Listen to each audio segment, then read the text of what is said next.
আজকে সারাদিন রোজা রেখেছি, কিন্তু মনে কোনো শান্তি পাইনি। রাস্তার মধ্যে ভুল করে একজনকে ধাক্কা দিয়ে ফেলেছি। ফেসবুকেও কয়েকটা কটু মন্তব্য করেছি, এবং কি মন থেকে অহংকারটাও বিসর্জন দেইনি। তাহলে কি আমি সত্যি রোজা রেখেছি? রমজান কি শুধু না খেয়ে থাকার নাম, নাকি ভিতরের মানুষটাকে বদলানোর একটা সুযোগ? আমরা খাবার ঠিকই বন্ধ রাখি, কিন্তু মন থেকে অহংকার, ঘৃণা, রাগ, এমনকি হিংসে, এগুলো আমাদের মনের মধ্যে বহাল রয়ে যায়। বাসে উঠে ঠেলাঠেলি, মানুষের সাথে রাগ দেখাই, ব্যবসায় মানুষের সাথে দুই নাম্বারি করি। এগুলোই কি আমাদের রমজানের শিক্ষা? রমজান তো শেখায় সংযম, কথায়, আচরণে, ব্যবহারে।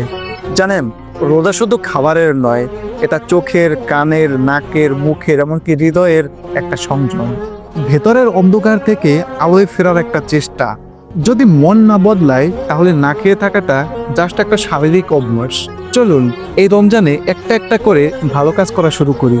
ভিক্ষুককে অবহেলা না করে একটু সহানুভূতি দেখাই, কারো ভুলকে ক্ষমা করে দিবেন। দেখবেন মনের ভিতরে শান্তিতে ভরপুর হয়ে গেছে।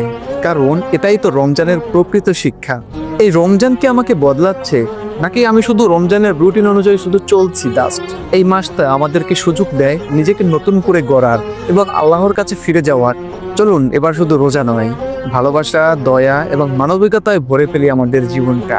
আপনার রোজা শুধু শরীরের জন্য না হোক, হোক আপনার মনের মধ্যে একটা সুন্দর ফুল ফুটানোর জন্য। সম্পূর্ণ ভিডিওটা দেখার জন্য সকলকে অসংখ্য ধন্যবাদ। সকলে ভালো থাকবেন। আসসালামু আলাইকুম।